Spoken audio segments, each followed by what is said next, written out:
Spekulasi tentang masa depan Ibrahimovic akhirnya terjawab sudah. Striker veteran asal Swedia tersebut akhirnya resmi bertahan di kota Milan. AC Milan telah menyodorkan perpanjangan kontrak hingga Juni 2023 dan ia pun menyetujui untuk menaikkan kontrak baru tersebut. Meski menjadi sosok penting dalam kebangkitan AC Milan musim ini, namun masa depan Ibrahimovic di AC Milan sempat menjadi pertanyaan besar. Sebab ia akan absen setidaknya setengah musim ke depan untuk recovery setelah melakukan operasi lutut. Walaupun tidak akan merumput selama 6 bulan ke depan, namun AC Milan menunjukkan komitmennya dengan menyodorkan perpanjangan kontrak untuk sang Lord. Sebelumnya dikabarkan Ibra hanya akan menerima perpanjangan kontrak selama 6 bulan saja. Namun ternyata AC Milan memberikan perpanjangan kontrak hingga 12 bulan ke depan. Walau tidak bermain selama setengah musim, kehadiran Ibra di skuad Rossoneri dinilai cukup penting. Karena kehadirannya akan membantu Milan untuk memupuk mental para pemain muda mereka dengan segudang pengalamannya yang telah sukses menjadi juara di Belanda, Italia, Spanyol, Prancis, hingga Inggris. Meski mendapat perpanjangan kontrak, namun Ibra harus mengalami penurunan gaji. Gaji Ibra akan mengalami penurunan yang sangat drastis. Gaji pemain berusia 41 tahun tersebut akan dikurangi hingga 6 juta euro. Musim lalu ia menerima gaji sebesar 7 juta euro plus bonus. Sekarang ia hanya akan mengantongi 1 juta euro saja atau sekitar 15,2 miliar rupiah per tahunnya. Cukup signifikan ya pengurangannya. Namun jumlah gajinya bisa saja bertambah seiring dengan jumlah gol dan assist yang ia akan torehkan nanti. Menjelang dimulainya musim kompetisi 2022-2023, Jose Mourinho tampil untuk memamerkan sesuatu yang baru. Bukan pemain baru nih yang ia pamerin, tapi yang ia pamerkan adalah tato barunya. Yap, benar, Mo baru saja merajah tangan kanannya dengan gambar 3 piala kompetisi Eropa yang pernah ia menangi. Lewat Instagram pribadinya, The Special One mengunggah foto yang menampilkan dirinya yang sedang memamerkan tato baru di lengan kanannya. Tato saya, kegembiraan orang-orang Romawi membuat saya melakukannya. Kemudian saya memikirkan sesuatu yang istimewa, sesuatu yang akan menghormati semua klub tempat saya memenangi kompetisi Eropa. Tulis Mo pada caption Instagramnya. Pada saat yang sama, saya menginginkan tato unik yang sejauh ini hanya saya yang bisa memilikinya. Tambahnya lagi, melengkapi captionnya. Mo mengklaim hanya ia satu-satunya orang di dunia yang memiliki tato tersebut. Pasalnya, ia menjadi orang pertama yang sukses menjuarai 3 kompetisi antar klub di benua Eropa, yaitu Champions League, Europa League, dan yang paling segar adalah Europa Conference League. Jose Mourinho memang dikenal sebagai pelatih yang memiliki rekor cukup mentereng di kompetisi Eropa. Mo memiliki win rate 100% di 5 laga final kompetisi yang ia lakoni. Ia dan timnya tidak pernah sekalipun mengalami kekalahan apabila berlaga di laga final kompetisi Eropa. Trofi Eropa pertamanya berhasil ia rengkuh pada musim 2002-2003 ketika ia menukangi FC Porto. Di tahun tersebut, Mo sukses membawa Porto menjadi juara Europa League. Setahun berselang, yaitu di musim 2003-2004, ia sukses mempersembahkan trofi Champions League untuk FC Porto. Pelatih berkebangsaan Portugal tersebut kembali meraih trofi Champions League untuk kali keduanya pada tahun 2009-2010. Kali ini, Inter Milan yang sukses ia bawa menjadi kampiun di kompetisi tertinggi antar klub Eropa tersebut. Di bawah arahannya, Manchester United juga berhasil berjaya dengan meraih trofi Europa League pada musim 2016-2017. Yang terbaru, Mo sukses membawa AS Roma menjuarai Conference League edisi pertama di musim 2021-2022. Trofi terakhir menjadi cukup spesial, pasalnya publik Roma sudah sangat merindukan untuk menyaksikan tim andalan mereka bisa mengangkat trofi kembali. Hal ini dikarenakan terakhir kali AS Roma berhasil mengangkat trofi yaitu pada 14 tahun yang lalu di ajang Coppa Italia.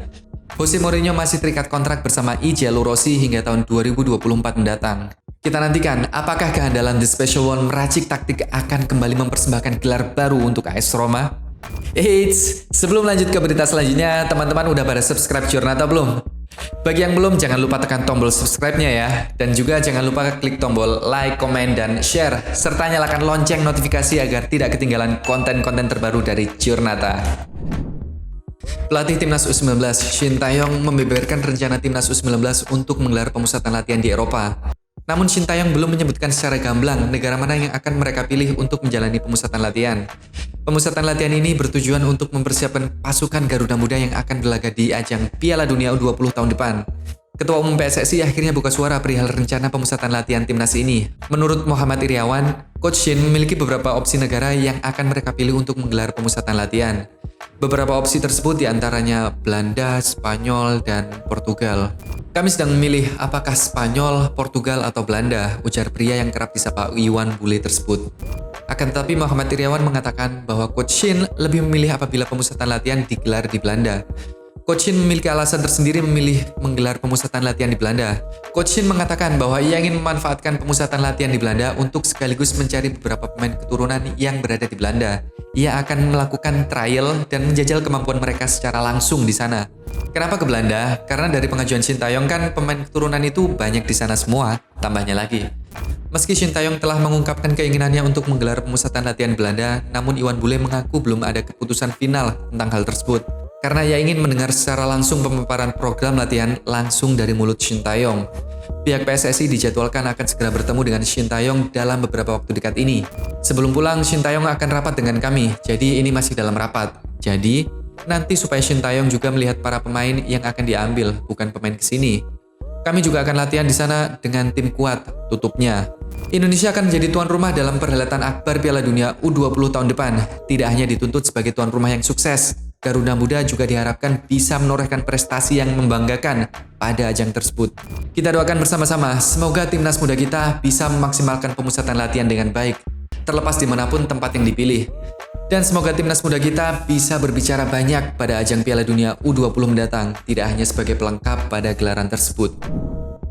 Tottenham Hotspur sepertinya sangat serius untuk menyambut kompetisi musim 2022-2023. Bahkan pada pramusim kali ini, Antonio Conte memberi menu latihan yang bisa dibilang ekstrim kepada para pemainnya. Latihan ekstrim ini digelar agar anak asuhnya benar-benar siap 100% untuk menghadapi kompetisi musim depan. Antonio Conte masih terhitung baru dalam menukangi Tottenham Hotspur. Ia bergabung dengan skuad The Lily-Whites pada November tahun lalu, menggantikan posisi Nuno Espirito Santo yang dipecat karena tidak bisa memenuhi target yang diberikan manajemen Spurs. Kehadiran Antonio Conte di posisi juru taktik Tottenham langsung berdampak positif. Pasalnya, Conte sukses membawa Tottenham Hotspur yang sebelumnya bercokol di papan tengah Liga Inggris lolos ke Liga Champions musim depan. Tottenham sukses mengalahkan Manchester United dan Arsenal dalam persaingan untuk menduduki posisi keempat klasemen Liga Inggris. Karena kinerja gemilang dari Conte, Spurs pun tidak ragu untuk menggelontorkan dana besar untuk membeli pemain baru.